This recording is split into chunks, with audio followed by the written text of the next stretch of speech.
Fala pessoal, bem-vindos a mais um Sublime Talks e hoje nós vamos falar de uma coisa que eu gosto muito, eu me divirto, falar de tecnologia, de IA, só que a gente vai falar de um case aplicado em IA de frete logístico, pessoal. E você que ficar com a gente nesse episódio vai entender como que isso está revolucionando aqui a Sodru. E toda essa história tem um pontapé inicial que eu tive alguma participação, não no projeto, obviamente, mas quando foi abril de 23, o Felipe, que está aqui, nosso convidado de hoje, falou: Alex, nós vamos ter um campeonato. Ele vai explicar de Minas Gerais, né, Uberlândia, ali um mineiro, né, o ISO, né? E aí ele resolve fazer o ISO Challenge. E o I é de AI, né, pessoal, de tecnologia. E aí ele falou: Alex, seria muito legal se você palestrasse para nós, fazer o fechamento desse ISO Challenge, você desse uma palestra sua. Eu falei: Felipe, conta comigo. Eu fui lá e palestrei nesse evento. Mas o mais legal, certamente, não é a minha palestra no evento. O mais legal é o projeto que ele vai contar aqui hoje, que saiu exatamente deste evento.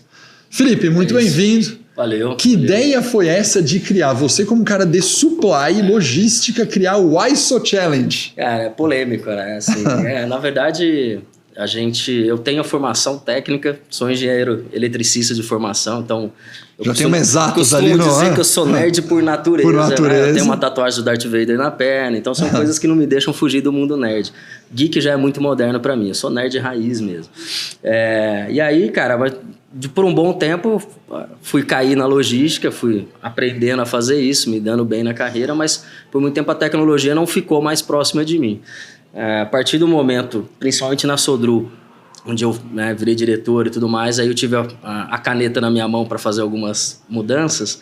Aí a gente começou algumas transformações digitais muito, muito rápidas e muito legais, que funcionaram. Serviram todas de prova de conceito aí, e obviamente para a minha equipe, para a minha carreira, para todo mundo e para a empresa. Agora, no final de 2022, mais para o meio de 2022, eu estava estudando um pouco da IA preditiva, tentando entender como é que eu poderia aplicar isso no meu dia a dia de logística, pensando só na supply.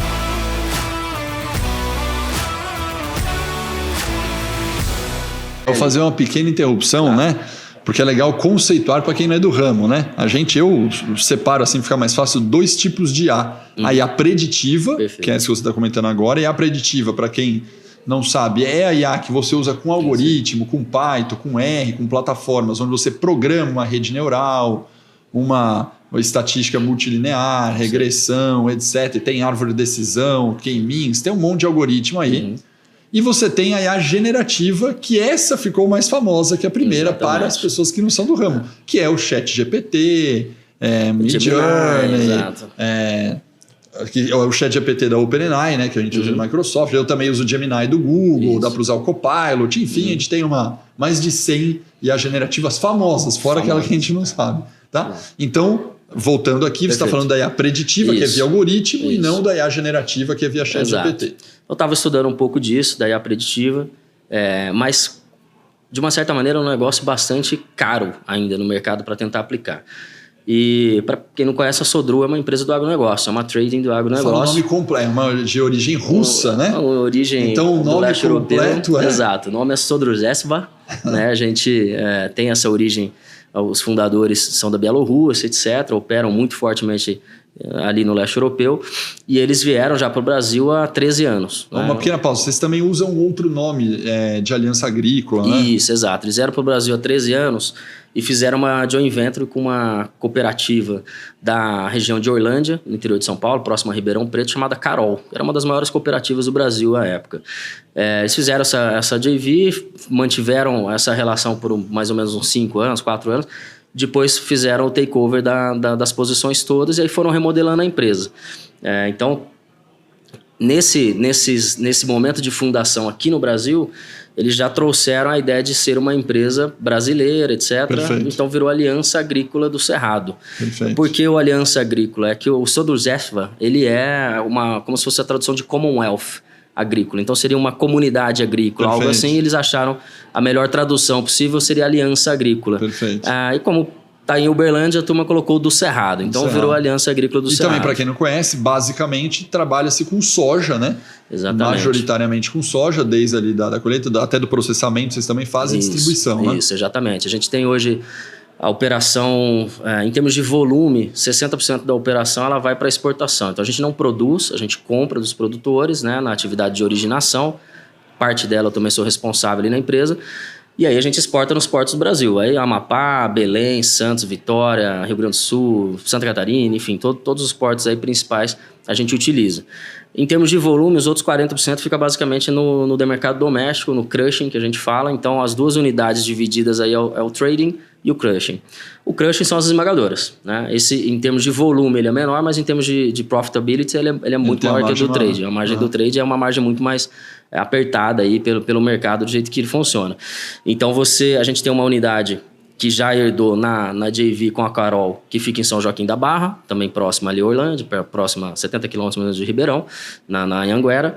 E uma outra posição que a gente arrendou, na verdade fez um contrato de arrendamento com direito de compra, que a gente está fechando por agora, que é em Bataguaçu, no Mato Grosso do Sul. Então a gente já está há 2 anos e pouco operando ali a fábrica de Bataguaçu também. Somando essas duas posições, a gente esmaga quase 1 milhão de toneladas, 850 mil toneladas por ano no Brasil. Isso vira farelo de soja e óleo de soja, que majoritariamente vai para exportação. Para o mercado doméstico. E uma parte, uns 30%, 35% também vai para exportação aí nos Bom, aí voltando ao ISO Challenge, fechou. Era final do ano de 22. Aí tô lá, meio de 22, estava olhando isso, não estava vendo tanto como encaixar ali na Sodru.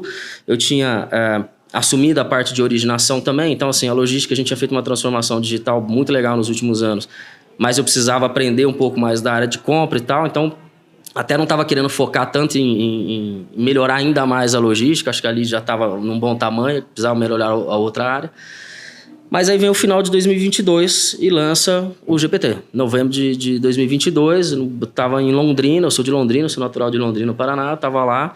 E aí alguém comentou alguma coisa, eu vi e falei, porra, eu achei que esse negócio ia lançar o ano que vem, pelo que eu tinha ouvido falar. Não, lançou agora. Eu entrei, me cadastrei e aí eu tive um problema. Aí eu realmente tive um problema de paixão à primeira vista, né? Eu costumo dizer que eu sou um profeta de Gepeto, eu chamo o GPT de Gepeto. Fiz até as crônicas de Gepeto no LinkedIn uma época. Infelizmente eu não tive a consistência e constância para postar mais vezes, mas tinha lá minhas filosofias sobre o potencial disso.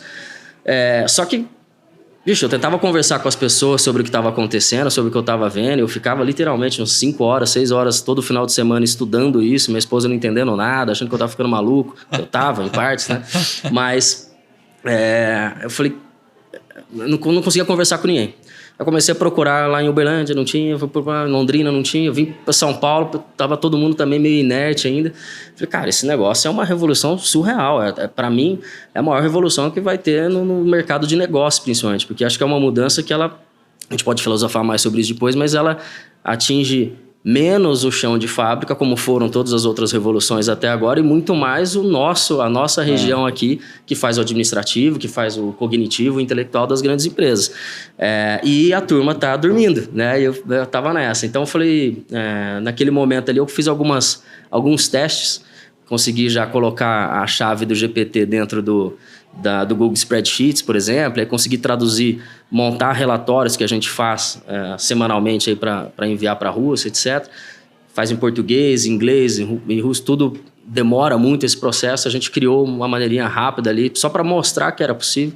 E aí começou a chamar um pouquinho mais a atenção das lideranças, meus pares, meu chefe, o chefe do meu chefe, enfim.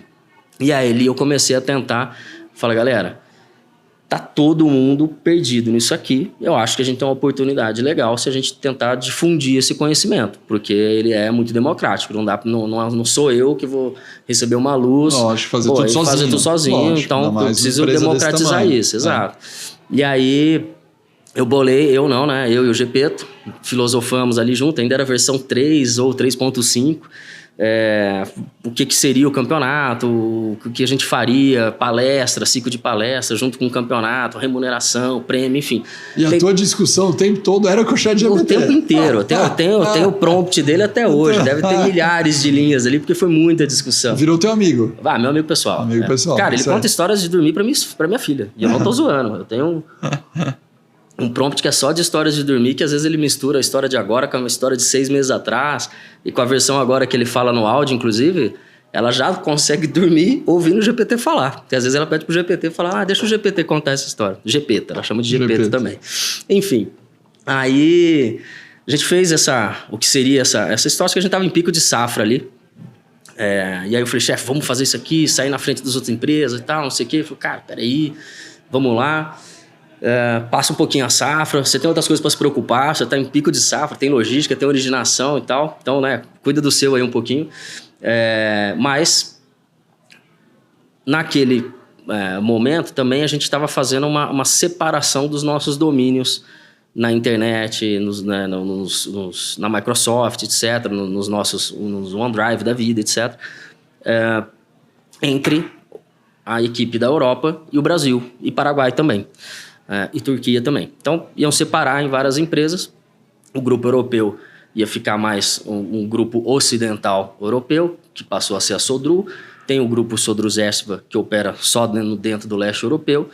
E esse grupo Sodru, em Luxemburgo, que já está há muitos anos em Luxemburgo, mais de 10 anos em Luxemburgo, é que coordena essas outras atividades. Mas cada uma é uma empresa representante da Sodru. Perfeito. Basicamente. E aí, por uma questão de tradição ali, a turma não liberava todas as features, por exemplo, que a gente tinha no Teams. Perfeito. Que são infinitas. E que cada dia alguém coloca uma nova lá. Então a gente tinha muita limitação ali para brincar. O Power Automate mesmo não era liberado, o Power BI não era liberado, nada disso. Então a gente estava, por exemplo, na Aliança Agrícola, a gente ainda usa até hoje, pela a maneira que foi construída, a gente usa o ClickSense como BI, não usa o Power, embora seja muito mais simples e mais barato. Enfim, a gente ia ter essa oportunidade de romper e aí ter essa liberação do pacote inteiro. E aí, quando o pacote inteiro caiu na nossa mão, eu falei, cara, é isso. É agora, a hora é agora. Né? Eu falei, chefe, aquele projetinho que eu apresentei aqui 1 mês e pouco atrás, que você falou, vamos conversar depois, eu sei que talvez depois você não estava pensando que ia ser agora, mas eu acho que essa é a hora. Então, em vez da gente ficar botando a turma para pensar, mas estamos separando a empresa lá, isso é bom, isso é ruim, ou ficar tentando ter alguma dúvida, né, sobre se será positivo ou não, a gente falou, a gente vê como positivo, a diretoria vê como positivo. Por quê? Porque a gente vai ter mais liberdade criativa, tecnológica, etc., e vamos acelerar por conta própria.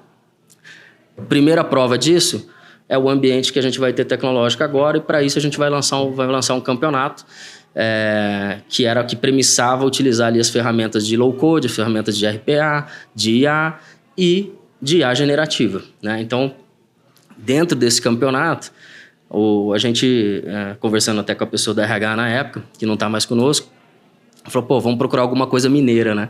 E aí ela falou, tem que ser o Y. É o Y que tem, né, Artificial Intelligence, então o Y já está aí. Temos só que achar o que significa esse acrônimo. E aí o Geppetto, obviamente, foi nos ajudando até virar o Unlocking Artificial Intelligence Synergetic Optimization Challenge, entendeu? Que significa o ISO Challenge. O ISO Challenge virou um nome bonito. E aí saiu o ISO Challenge, que foi basicamente um hackathon, né, em 40 dias. Todas as sextas-feiras uma palestra ao vivo com um palestrante ou que eu conhecia, como a gente tinha trabalhado bastante forte com startups nos últimos anos. Eu tinha navegado um pouco esse ecossistema, então chamei alguns amigos ou conhecidos, enfim, e você que fez aquela brilhante fechamento ali, que foi de fato, foi eleita inclusive a melhor palestra, né? Isso é importante ressaltar. Foi a melhor nota ali, média da turma.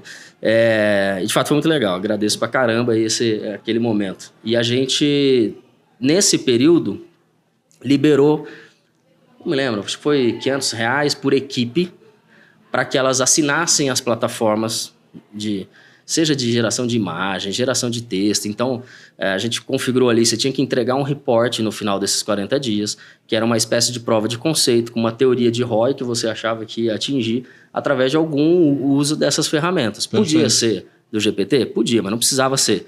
Então, as ferramentas que mais apareceram foi até usando low-code, usando automações mais simples, etc., que tem no próprio Teams.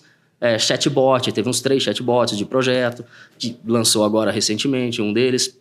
Então, assim, Aí essa turma juntou em 13 equipes, participaram 80 pessoas no total. A equipe administrativa é de 160, mais ou menos, 150, então foi quase metade do administrativo da empresa participou. A turma operacional, obviamente, por motivos de estar ali no dia a dia, tiveram mais dificuldade, até que teve alguns que se juntaram nas equipes administrativas.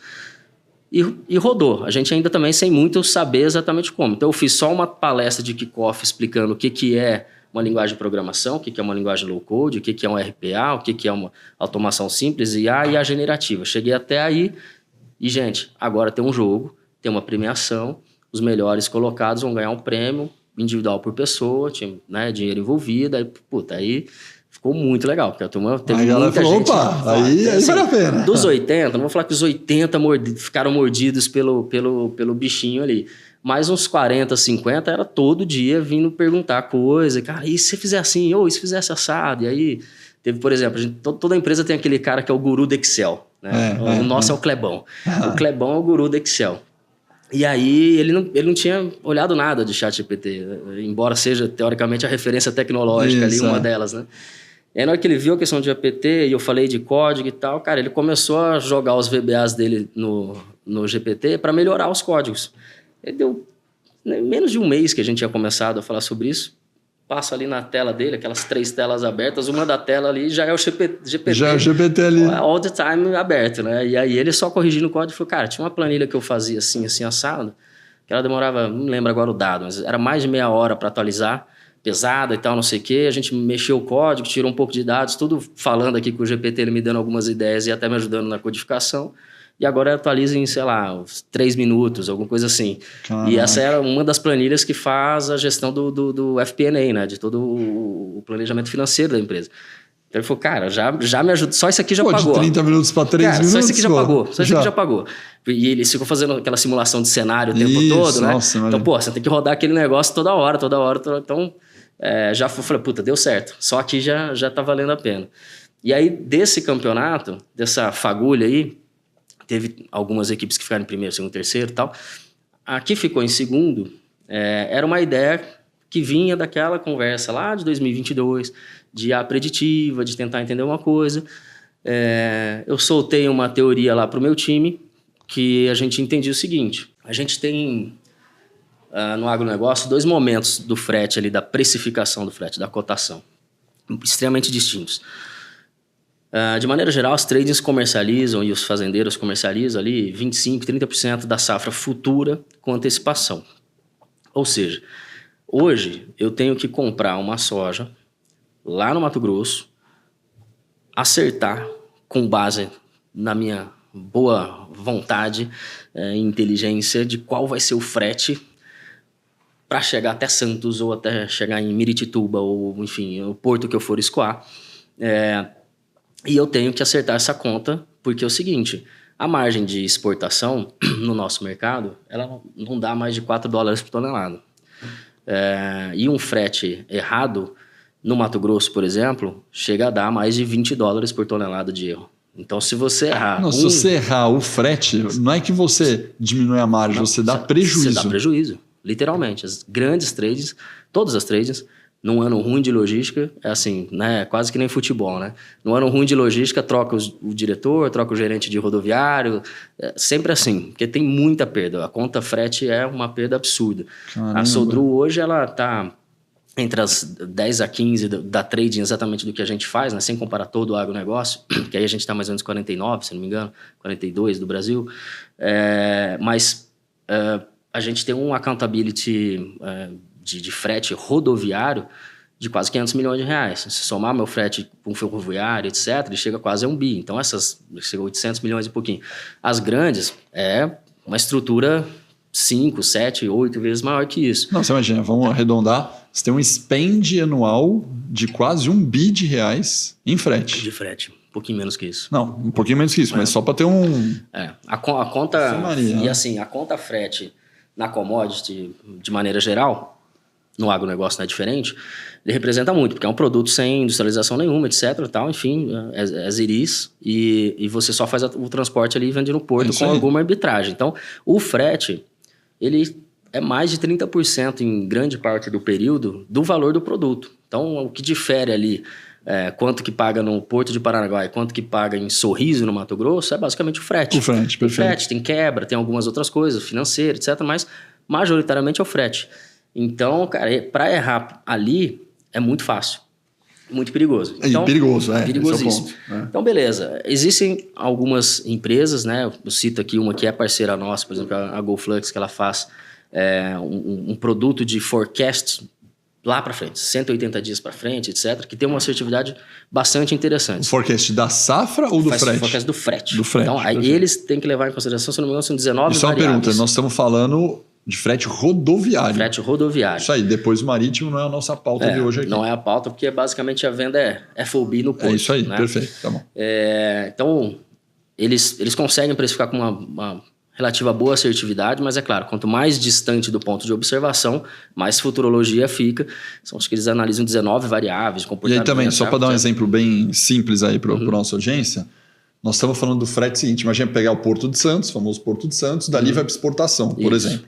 A gente está falando que é o frete que o fazendeiro que está plantando a soja, você vai lá nessa fazenda com o caminhão, compra dele e joga no caminhão. Isso aí. Horas você tem algum percentual que vai para dentro da tua fábrica processar isso aí para esmagar alguma coisa. Perfeito. Horas o caminhão que pegou lá no fazendeiro que você comprou vai direto ao Porto de Santos. Isso aí. É isso, né? Então a gente está falando desse trecho fazenda Porto de Santos ou fazenda até a tua planta e da tua planta até o Porto de Santos. O sistema de armazenagem. Né? Ou o teu sistema de armazenagem, o teu silo, beleza. Então, são basicamente isso. Então, a rede logística na exportação, na verdade, no agronegócio todo é essa. Perfeito. O produtor, não muitas vezes você tira direto da boca da colheitadeira, que nem a gente fala, né? Tá produzindo realmente, colhendo e a gente já está puxando.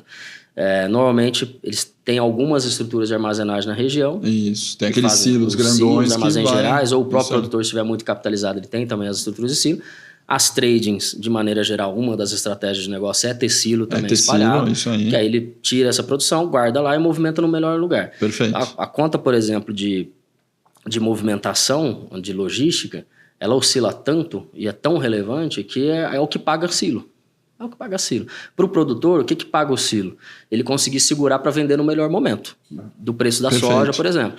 Como a trade varia o commodity do preço da trade, ele segura lá e fala, opa, é igual uma ação, exatamente. né? É isso. É igual uma ação do mercado. Fala, hoje é dia de vender. Ele guarda no banco dele ali. Para trade, para operar em menos risco, as trades já há muitos anos trabalham com baixíssima exposição. Ou seja, eu comprei do produtor, eu travo Chicago, eu travo o dólar, eu travo tudo, eu estou travado.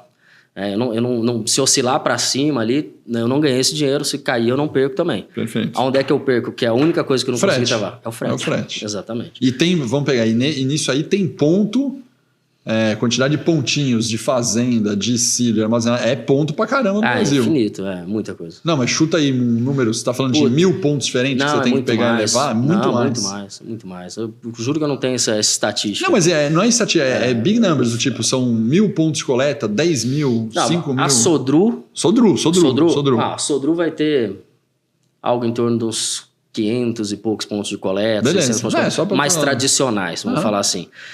São 1.500 produtores principais cadastrados, etc. Vamos por 1000, então, só para um volume de Sodru. Mas assim, 1000 pontos. Todo mundo opera, a gente tem, 3 silos, 4 silos desses são só nossos, então só a gente opera lá. Todo o restante, todo mundo opera lá. Perfeito. É bandeira branca ou do produtor que ele vende para qualquer trade. E aí as trades têm suas redes próprias, as grandes têm redes gigantescas. Então aí voltando para a sua teoria nesse cenário aí, né? Então, qual que é a brincadeira ali que a gente entendeu ou quis jogar pro meu time para provocar? No ISO Challenge. Olha só. Ainda nas vésperas do ISO Challenge, eu acho que o frete lá para frente é muito complicado. Vai ter sempre uma futurologia envolvida, vai ter sempre a minha cadeira envolvida, o meu pescoço envolvido, então vai ter sempre decisões ali que não são só racionais, que nós vamos ter uma série de decisões. Mas existe um outro frete, que a gente chama de frete de curto prazo, que é o frete de 30, 60, 90 dias, que é o frete basicamente de comprar ou vender e já executar, que tá tomando tempo pra caramba do meu time. E isso a gente não tinha. O que aconteceu com a Sodru nos últimos 5, 6 anos? Em grandes números, a gente saiu de mais ou menos 800 mil toneladas para 3 milhões de movimentação física, entre crush e exportação. E dentro disso a gente variou alguns negócios. Então, quando a gente ampliou muito no mercado interno, principalmente, você tem uma fábrica e infinitas rotas. Você manda para várias aviárias, a turma que consome, a MIA, vai consumir o farelo, vai consumir a soja, enfim. Então, o óleo de soja. Então, é muito ponto. É diferente da exportação. São grandes canais de exportação. Vai ser daqui e vai para Santos. Aí lá o que eu estava perguntando. É. Na verdade, da fazenda para a exploração é 500 pontos, você falou. Agora, se fosse contar o cliente que você manda, aí o negócio Não, aí tem muito. É muito. Porque aí você pega farelo, óleo... Tá? E você tem o frete das duas pontas, né? Você tem o frete para você pegar do fazendeiro. Sim. E você tem o frete que você vai mandar para o cliente. Eu tenho o inbound da fábrica, eu tenho o que vai para a exportação direta e eu tenho o outbound das fábricas. E você tem o outbound das fábricas, perfeito. Nessa brincadeira, quando a gente começa a cotar, né, ter duas fábricas, né, em vez de uma, e a gente começou a entrar no mercado de trigo, mercado doméstico, etc., começou a vir algumas cotações, muita cotação da área comercial. A área comercial começou a se estruturar, a logística de uma certa maneira também, mas assim, pensando mais a cada 500 mil eu preciso de uma pessoa a mais na logística, sei lá. Só que essa relação mudou completamente quando eu fui para o mercado interno, porque a quantidade de rotas, precificação e trabalho que eu tive era gigantescamente maior. Não tinha comparativo. E não tinha como sustentar um projeto contratando 10 caras de logística para ficar cotando frete o tempo todo. É isso aí. E aí a gente, por exemplo, no trigo, você tem lá, às vezes no Rio Grande do Sul você vai operar no mercado doméstico, você vai ter, sei lá, 10 origens e 10 destinos diferentes, que você vai comprar de um lugar, vai testar uma arbitragem e conseguir tirar algum dinheiro nisso. 10 origens, 10 destinos são 100 rotas. É uma matriz de cotação que você tem que fazer enorme. Então, primeiro, não tem ninguém no Brasil que conhece essas rotas de cabeça. Então, é todo mundo entrando ali, Google Maps, ou ligando para um chapa ali que ele conhece da região. Cara, você que é dali, como é que funciona essa região? Cara, bicho, é uma loucura. Que loucura, né? É uma loucura. Tudo isso... Então, mas vamos só fazer uma parte. Tem mais um complicador aí, né? Na verdade, você tem que cotar frete em 2 momentos. Me corrija se eu estiver errado. Você tem um momento que o comercial não vendeu ainda e o comercial quer cotar o frete para colocar no preço que ele vai fazer a proposta para o cliente. E você tem um momento que você está cotando para escolher e executar aquele frete com algum transportador. Né? Então, só para contratar já daria trabalho. Agora, você imagina que o comercial fica toda hora pedindo proposta. E esse foi o grande ponto que a gente identificou. Né? A contratação para frente... A gente já tinha, desde 2018, colocado essa empresa que eu comentei, que é a GoFlux, para fazer a gestão do bid eletrônico ali. Então, a gente tem algumas modalidades e tal. Facilitou muito a vida. Então, do momento que eu já comprei ou já vendi, eu só preciso entregar, eu abro lá no sistema, consigo abrir 50 cotações no mesmo dia, chamar 300 transportadoras para participar. Dali, eu saio com o frete, eu vou executar, eu vou ganhar, eu vou perder. Ponto. Por incrível que pareça, essa parte ficou fácil. O que começou a tomar muito tempo foi do comercial. O iceberg que tem para baixo. Inclusive, na apresentação que eu fiz na Embrasa, que lá vez, começava com um iceberg, que era bem isso. Em média, 8% do que se cota... 8%? 8% do que se cota fecha negócio. Caraca! Então, eu já tinha resolvido tudo dos 8% para frente. Isso. Os 92%, que era básico... O que era os 92%? Por que é difícil de resolver? Porque você não vê... Ninguém vê. É um cara ligando pro outro, passando um e-mail, passando um Teams. Cara, cota aí, daqui pra lá, daqui pra lá, daqui pra lá. E o meu time ali o tempo inteiro e não produz. O que tá acontecendo, cara? Tô perdendo 4 horas fazendo cotação, 5 horas fazendo cotação. 4, 5 pessoas. Para resolver esse problema, ou eu boto 50 pessoas ou eu trabalho com tecnologia. E aí a gente soltou essa ideia. Falou, galera, a gente tem base histórica. Eu tô entendendo o seguinte. Tudo que a gente já conhece, a base histórica deve dar um bom drive se entre janeiro e fevereiro, naquela região, esse frete costuma subir ou costuma cair. 10%, 5%, 8%. As variações são bruscas, tá? No agronegócio chega a variar 30% em 15 dias. Caraca. Você pega um frete de 250 reais, chega a pagar 350 um mês depois ou menos que isso. Lembra, 100 reais por tonelada, sendo que a nossa margem é 15, 20. Então, 15, 20. Tipo, esquece, acaba o jogo ali. Então, essa tendência funcionaria com base nisso. Eu preciso... Beleza. Só que eu não consigo te falar, com base na tendência, qual que é o frete de amanhã. Para eu falar o frete de amanhã, eu tenho que pegar essa tendência e jogar em cima do frete atual. E não só o de amanhã. Eu quero falar daqui 30 dias, eu quero falar daqui 60, eu quero falar 90. A partir de 90, aí começa a ficar um pouquinho mais de futurologia de novo. Uhum. Mas na nossa visão, até 90 talvez funcionasse. Beleza. Discutimos isso na logística, fizemos Excel... Trouxemos ali algumas realidades, a prova de conceito parecia funcionar, mas ficou um pouquinho adormecida. Entramos em safra e tal, e aí veio o ISO Challenge. O ISO Challenge, um dos grupos ali, o grupo Pegasus, dos meninos ali da logística e das meninas. É esse que vai. Esse aí ficou, é o projeto. Eu tinha que ser isento, imparcial, né? Porque eu tava, então eu não podia votar, tal. O meu voto não é que ele tinha peso, ele não podia ter peso, né? E a gente tentou fazer tudo de uma maneira, a avaliação às cegas dos cases, tal, para evitar um puxar a sardinha pro outro. Isso. Mas no fim das contas, esse case ficou em segundo lugar. Eles montaram basicamente usando o Power App, usando o Power Automate, um formuláriozinho que o cara pediria a cotação e a turma da logística passaria a cotação ou o algoritmo passaria já a cotação. Mas era um planilhão de Excel que ia ser infinito. Passou o campeonato, ficou todo mundo feliz, ganhou o prêmio, ganhou um trenzinho lá de... que o prêmio, o nome do troféu, do report, no report que a gente entregava, no final das contas, o paper que a gente entregava como teoria de que, olha, funciona, que tinha que ser feito usando o GPT, lá, ele chamava Transcript Receipt Manual, não sei o que, enfim, resumo era trem. Sem ter que entregar o trem até tal dia, né? Obviamente mantendo a graça aí do povo mineiro, que eu nem sou mineiro, mas é bom demais. Essas expressões lá tem que ser usado. E aí a turma entregou o trem, aí ganhou o troféuzinho do trem e tal, beleza. A gente pegou esse projeto, pegou alguns outros projetos que a turma deu uma calibrada ali, juntou com a diretoria e falou, esses aqui a gente vai investir, vamos tentar investir. E aí esse aqui, agora vamos trazer gente que sabe do que está falando. A gente tem uma teoria, a gente provou a teoria, parece que funciona, aí chamamos uma empresa, chama Sapiens, lá de Uberlândia também, para fazer o estudo da ciência de dados disso, se fazia sentido. Passamos dados pra caramba pros caras, etc. E eles acharam por bem também juntar com uma outra empresa que chama Polifrete, lá também de Uberlândia, que já trabalhava com fretes, etc. Enfim, tem tinha tanto banco de dados quanto um pouco mais de expertise na parte de front-end, etc. Perfeito. Que a turma de ciência de dados era muito assim... O back-end da lógica tela preta, um dashboard, né? E eles fizeram um dashboard e é assim, né? Mas é uma puta empresa, os caras fazem coisas fantásticas, até melhorou bastante isso. Eles fizeram essa JV para nos atender. Chama Espia. O nome da JV, o nome do produto também. Então a gente passou a ideia para eles, financiamos ali o CAPEX da brincadeira. E, cara, ficou evidente nos primeiros estudos já, com gente gabaritada para poder dizer que sim, a teoria fazia total sentido. E, obviamente, a gente ia ter que fazer um estudo de outliers, retirar as pontas ali, o que tinha problema. Que dentro do nosso sistema tem uma nuvem de problema, daí a gente foi identificando tudo, etc., para extrair o que era dado que realmente funcionava para aquilo ali. Fora isso, também compramos algumas bases para melhorar isso daí, a própria Polifrete colocou as bases deles, etc., e a gente começou eles chegaram numa fórmula ali que conseguia entregar em poucos segundos uma cotação de qualquer lugar para qualquer lugar. Eu acho que essa é a graça maior da história. A gente tem os fretes que a gente conhece, que opera, e essas bases, se eu falo que historicamente entre março e abril sobe 10%, qual é o frete de agora? É 300, então provavelmente vai ser 330 daqui 15 dias. Então tem uma tendência de subida, eu posso tomar algumas decisões de empurrar mais produto agora, enquanto está mais barato, ou de segurar uma venda, ou enfim, efetivar uma compra, o que for melhor ali pela lógica do negócio.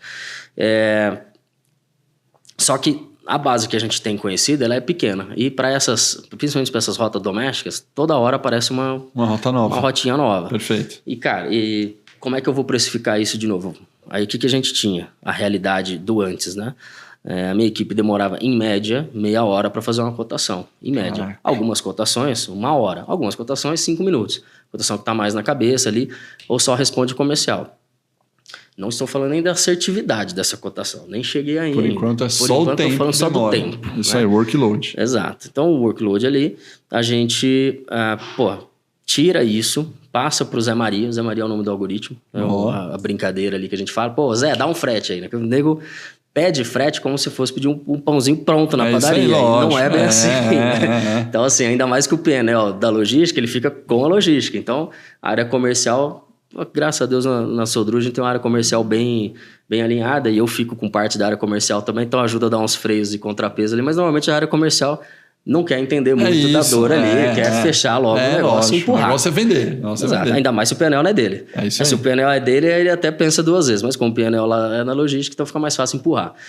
E aí a gente desenvolver esse negócio. O Zé Maria hoje ele tem um front-end ali, que basicamente coleta as informações básicas ali para uma parametrização de cotação. Basicamente, origem, destino, ponto. Tipo de produto, se é soja, farelo, óleo, trigo, né? Esses produtos que a gente opera, milho. Perfeito. E aí tem algumas brincadeirinhas a mais, inclusive. Porque é o seguinte, a cotação, ela tem, a gente chama de não é os deflatores, meu Deus, fugiu o nome agora, os agressores de frete. Tem alguns agressores importantes.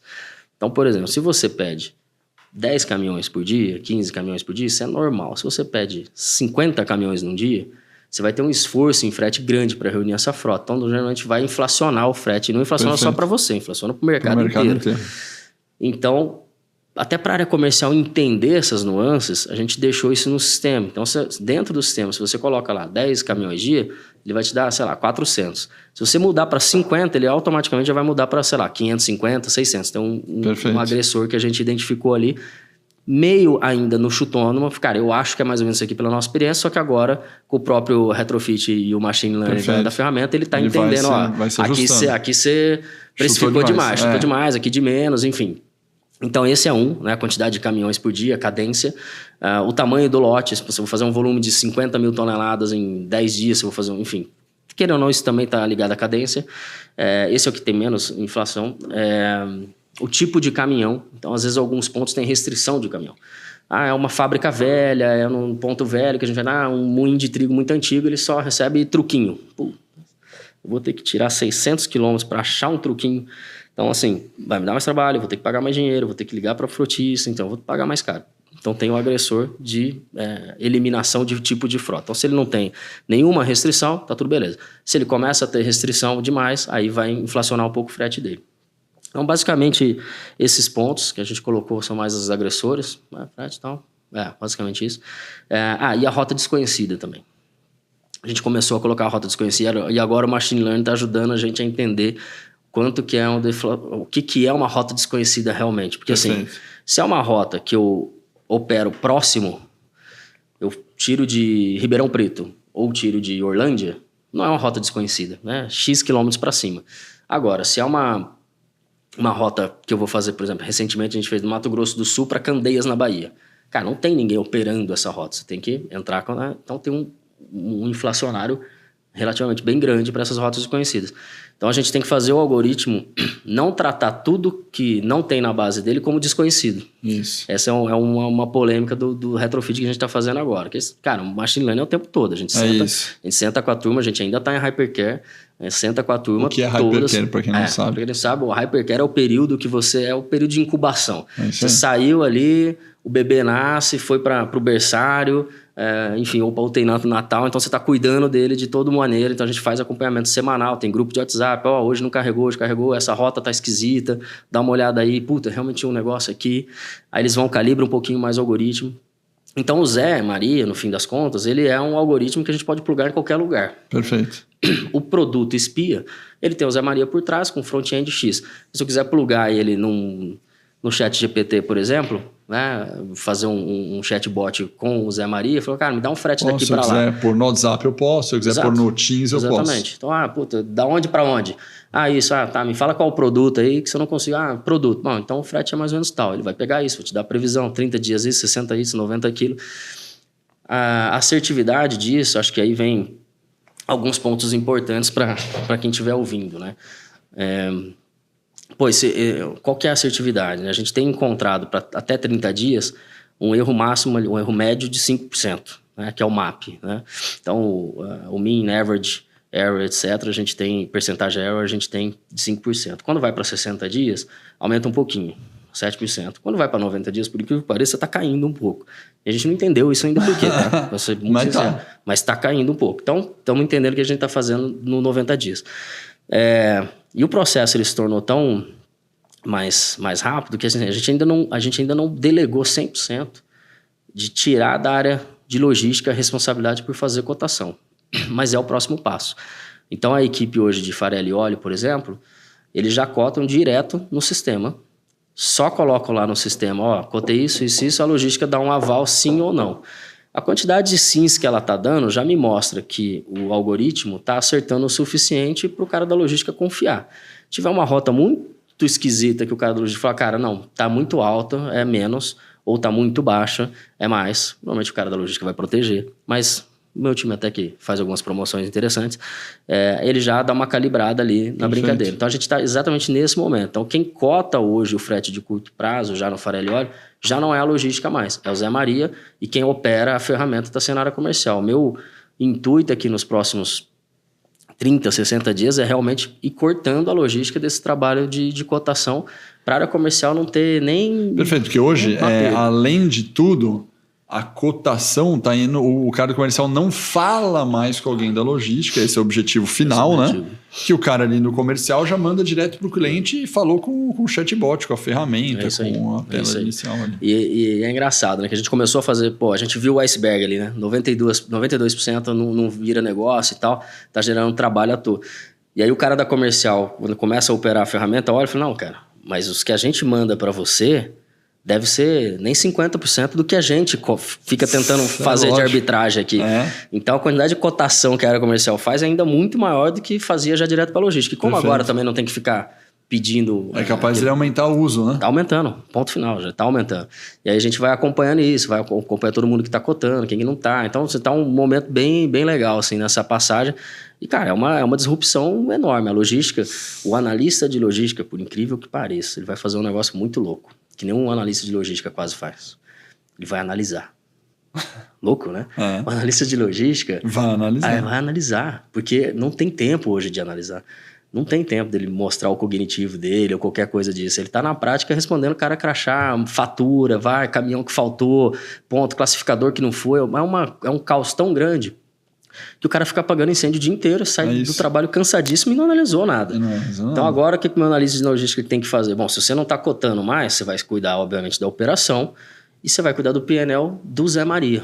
Pô, se o Zé Maria está dando dinheiro, está perdendo dinheiro, aonde, que rota e por quê? E aí a gente vai ficar calibrando isso o tempo todo. Uma outra coisa importante é assim, 5% de erro médio é bom ou é ruim? Não interessa. O ponto é melhor do que o que minha equipe fazia ou não? Essa resposta eu já tenho. É muito próximo, quase igual, mas é. Então eu já sinto mais confiança ou igual confiança que eu sinto no robô. Vamos tentar pegar esse ponto que é muito importante e traduzir de uma maneira bem simples para a galera. Imagine que você tem uma pessoa, que não precisa ser do seu time, estou falando genérico agora, né? Você tem uma pessoa do teu time, qualquer X aí, que faz 100 cotações por semana, né? Nesse exemplo que a gente está falando nossa, uma pessoa do meu time fazendo 100 cotações por semana, ele acerta 90 cotações e erra 10. Um exemplo. O algoritmo Zé Maria, nesse momento, faz 100 cotações por semana e erra 5 em 100. Então, automaticamente, por mais louco que possa parecer, já é mais confiável deixar o Zé Maria fazendo do que uma pessoa fazendo. A gente não está medindo... E isso sem contar... que o Zé Maria trabalha 24 horas. Putz, exatamente. O Zé Maria não sai de férias. 7 dias por semana, não sai de férias. A escala que a área comercial vai ter de cotar a qualquer momento, o tempo de resposta, a atividade operacional, a desmotivação que se torna um cara mais analítico. O negócio é uma cascata gigante. E a galera tudo participando, né? Assim, obviamente tem gente ali com conhecimentos diferentes do negócio, mas não tem, pelo contrário, tem nenhuma resistência, porque é literalmente, né, é o famoso corno job, né? Ninguém quer fazer. Você aceita fazer por um período da sua carreira. Mas isso é uma pergunta clássica, que a minha resposta, estatisticamente falando, de novo vou dar números que não são os seus, né, de mercado.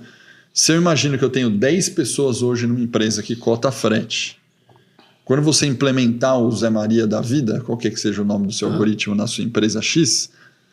Das 10 pessoas, a estatística mostra 3 vão achar sensacional, 4 vão falar, ok, e, cara, 3 vão falar, pô, você tá de sacanagem, isso aqui nem a pau. Vai roubar meu emprego. Vai roubar meu emprego. Estatisticamente é isso, 3 vão achar super legal, 4 vão falar, tanto faz, e 3 vão achar que tá querendo roubar o emprego, que é um absurdo. Você diria que essa estatística, que eu chamo de curva normal, de adoção de mudança, é que isso tem estudo, tá? Legal. De curva de adoção de mudança, que chama.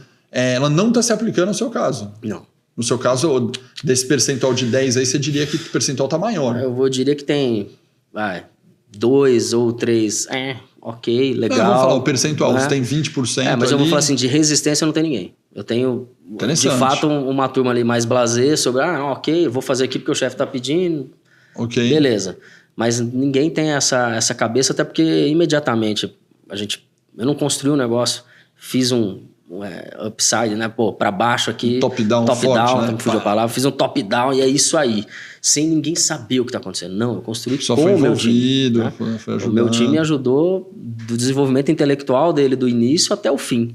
Né? Da pessoa mais simples, da pessoa mais graduada do time, todo mundo participou em algum momento. Então... Hoje é uma construção de todo mundo. Os meninos têm certeza, né? Eu falo os meninos, mas a gente tem metade da equipe de mulheres, tem que deixar claro. A gente já conseguiu chegar nessa equidade lá. Meninos e meninas. Exato. A gente chegou nesse resultado, a turma sente super orgulho, né? De estar vendendo isso, de estar colocando no LinkedIn, tô indo, vou falar no Supply Talk sobre isso, sobre o Zé, amanhã eu vou para outro lugar comentar, fazer uma palestra também sobre isso. Então tá todo mundo muito feliz. Até porque tem uma outra questão. Quando você constrói junto, você já vai redefinindo os papéis. Isso, né? ó. Então, não é que sem querer isso aconteceu. Na verdade, se você envolveu, foi redefinindo os papéis antes da migração. Exatamente. E automaticamente as pessoas envolvidas compraram mais o projeto e quando você vem com top-down, goela abaixo. O cara já consegue ver que aquilo é uma ferramenta para ajudá-lo e não para substituí-lo. Tem outros papéis, o papel de análise que você não estava conseguindo fazer e não é um problema seu, é uma estrutura que a empresa não te deu, não conseguiu te dar, ou o mercado não conseguia dar, que agora a gente está dando. Então agora vamos começar a analisar. É óbvio, daqui um ano, mudou a cultura do negócio, a pessoa não faz cotação, mas também não analisa nada do algoritmo, não sabe questionar nenhum frete. Talvez não esteja adaptando tão bem. É isso. Mas é outra brincadeira. Eu ia falar alguma coisa disso também, cara. Fugiu aqui agora. Não, fica tranquilo. Mas, sensacional, Felipe. O convite que vai ficar para o futuro é a gente gravar um outro Supply Talks. Perfeito. Daqui a 6, 12 meses e a gente fala, nossa, como é que tá o Zé Maria aí? Cara, eu tô como que avançou? Lembrei o que ia falar. Tem um ponto muito importante sobre a tecnologia em si do Zé Maria, né? Desde o início... Na negociação ainda com as startups, ainda tinha vamos fazer, o preço é X, porque veja bem, é tudo só para você, é tailor-made, etc. Eu falei, cara, eu não quero só para mim. Mas como assim? Não é exclusivo para você? É um diferencial competitivo da Sodru? O meu dado, você pode descaracterizar ele, etc. Você não vai vender para outro. Esse dado não, mas ele que está sendo utilizado para o algoritmo aprender, sim. E eu quero que entre outras empresas. Isso eu aprendi há algum tempo atrás e tem se tornado cada vez mais visível isso no mercado. O que ferra o meu mercado, que é um mercado de margem muito baixa e competitividade alta em todos os mercados, mas acho que o agronegócio, pelo aquecimento que teve nos últimos anos, ele de fato virou assim, uma faixa de gás em muitos aspectos ali. É guerra de foice no escuro, que nem a gente fala. Então é de fato uma canibalização muito grande. E quando você cota errado um frete, manda caminhão demais para aquele ponto, você inflaciona toda aquela região, não só para você, para todas as empresas. Todo o mercado. É direto, é um ligando pro outro, ô Pedrinho de tal, pelo amor de Deus, por que você estourou o frete aí? Não, cara, só até amanhã, porque eu tenho um navio. A gente até tira o pé, porque então assim, o que acontece? O que ferra o meu mercado, cara, não é o cara que opera bem ou que tem uma tecnologia dessa, etc. É o cara que não sabe operar. É isso. E ele pode não saber operar por 2 pontos. Eu sempre falo da lógica binária disso. Ou é porque é burro, no sentido de ser ignorante, ou não saber operar aquilo o suficiente. É isso. Ou é porque é safado. E eu não vou nem entrar aqui nesse tópico, porque dá outros Supply Talks que no agronegócio rodoviário brasileiro, não só no agronegócio, mas especialmente, talvez, tem um índice de corrupção extremamente alto. Então, o caos beneficia a corrupção. Perfeito. Então, a falta de transparência. Por que você usou esse frete? Quem que te deu esse frete? Então, assim, vão ter empresas que não vão usar o Zé Maria como cotação, porque talvez não vão confiar o suficiente no primeiro momento, tá tudo bem. Mas se eu sou uma Deloitte da vida, se eu sou alguma outra, né, das Big Four, por exemplo, quando você pega esse frete daqui para lá, quem é que te fala que esse frete é 300? Ah, não, meu time. Tá, e seu time tá onde? Ah, tá no posto, lá. Ah, tá, do lado do caminhoneiro. Ah, tá, entendi. E tá tudo certo com isso. Okay. Você não tem nenhum histórico ali que fala, ó, entre 300 e 310 faz sentido. Qualquer coisa diferente disso, o seu supervisor tem que aprovar. Não tem. Então, essa ferramenta pode ser usada simplesmente para compliance, para double check, uma série de coisas. É isso aí. Então, eu quero que as empresas do meu negócio melhorem também juntas nesse aspecto. Primeiro, para a base do Zé Maria ficar mais redonda, que vai te beneficiar. Ainda mais e outra que vai eliminar aqueles que são os players ruins. É isso. Né? Tirar a maçã podre vai tirar a maçã podre do negócio. Exatamente. Pô, Felipe, genial, sensacional. Valeu, então, quem ouviu e gostou ainda tem, mas se for do mercado, pegue o seu contato, fale com as startups. Exatamente, as startups. Agora a Ju vai deixar aqui embaixo. Beleza. Né, o seu contato no LinkedIn. Se você quiser passar depois para a Ju também o nome das startups direitinho com contato, passa. Beleza. Porque aí quem for do mercado e quiser usar, e acredito que não vai ser só do agro, porque esse desenvolvimento de startup ele vai servir para outros fretes de outros business. Né? Eles já estão vendendo para outros mercados. É lógico, evidentemente. Tá bastante curioso. Alguns outros mercados são mais difíceis um pouco de fazer, entrega fracionada para você fazer, é difícil para caramba. Mas para o agro ou para commodities em geral, enfim, funciona. Minério, qualquer outra coisa que você queira transportar. Boa. Funciona bem. Bom, vamos para as perguntas finais que a gente faz para todos os nossos convidados aqui.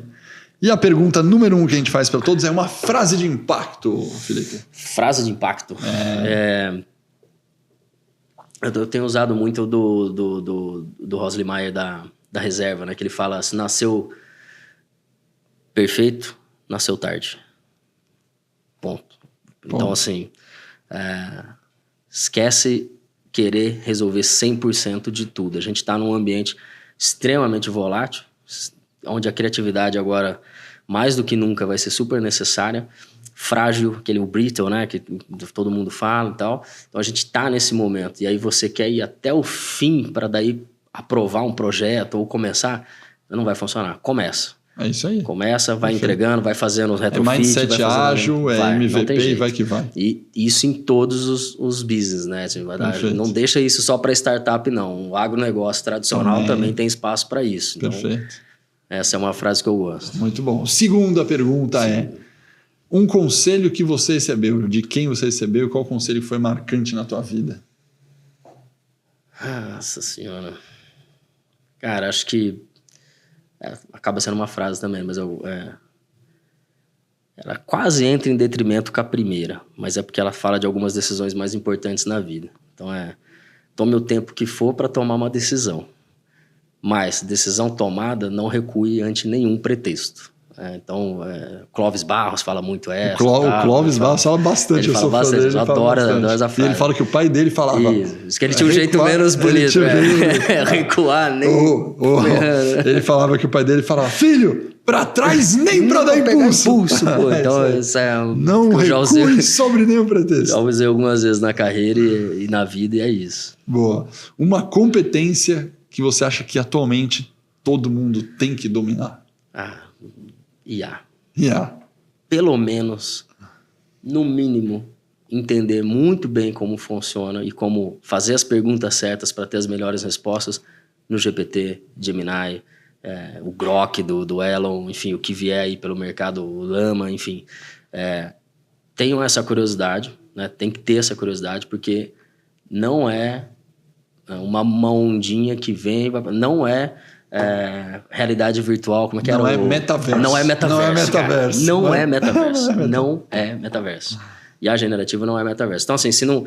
eu não quero estudar tanto ciência de dados, eu não quero entender tanto profundamente. Você não precisa ser programador, você não precisa codar em Python e R, mas saber interagir. E outra. Então, assim, são 3 coisas, né?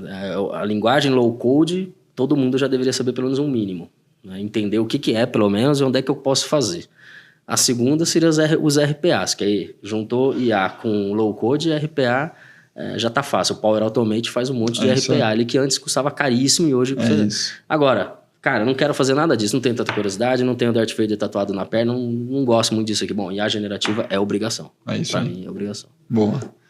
Quarto, o que você durante muito tempo acreditou ser uma verdade, mas você mudou de opinião?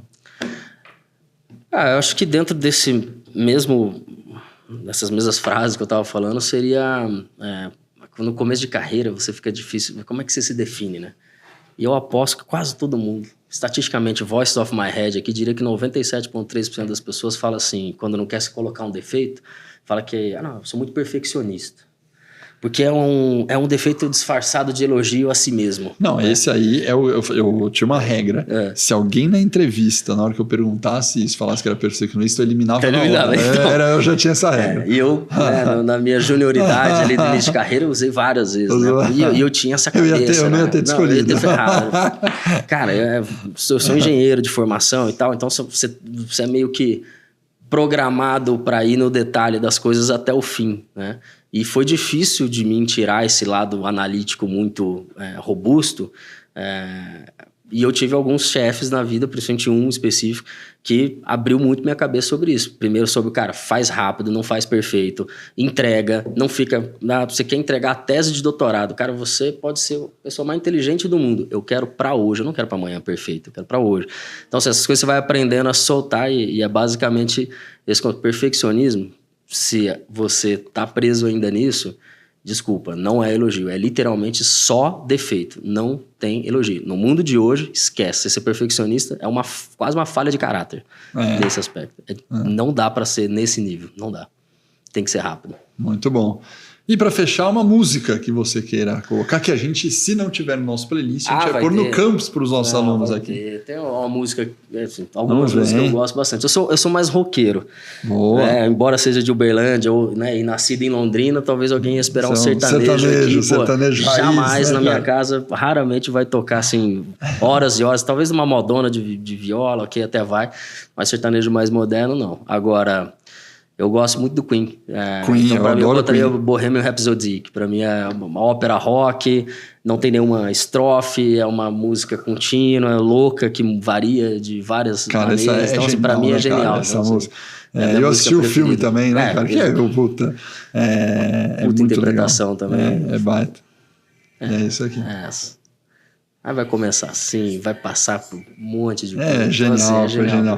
Eu só tomo um cuidado, né? Que eu adoro. Pra mim, Queen é uma das maiores bandas da minha vida, top 5, Queen tá lá. Queen tá lá. Também. Mas eu tomo um cuidado hoje que eu comento com muita gente, né? Por mais que tenha uma genialidade do Freddie Mercury em termos musicais, né? Eu forço as pessoas a refletir que musicalmente era um gênio, mas como pessoa, não. Bom, Não, e a gente tende, né? Mas eu falo isso porque a gente tende a juntar e falar, pô, eu admiro, eu sou espelho, meu sonho. Não. Cara, é um gênio da música, mas da vida não... né? Não é isso que eu tô falando. Não é isso. Então, acho que uma dica minha, quando a gente olha assim, qualquer pessoa do mundo, né?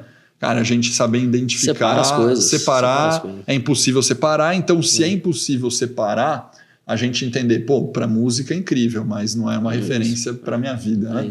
Mais que o documentário. O filme é genial, sensacional. Isso vale pra tudo agora, né? Ainda mais nessas bolhas que a gente tá vivendo, politizada, etc. Às vezes a pessoa...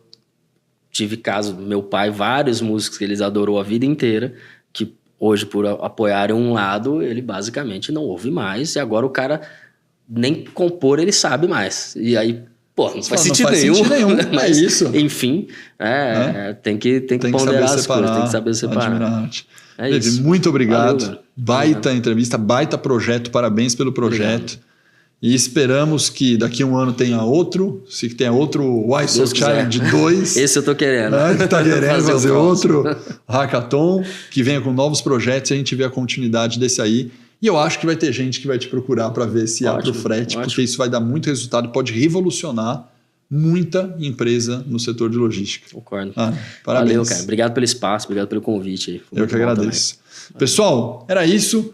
Compartilhem, porque que é legal demais esse projeto, podem compartilhar à vontade com seus amigos, com seus colegas, mandar para a empresa, porque isso um dia vai explodir bastante. Um abraço e até o próximo Supply Talks.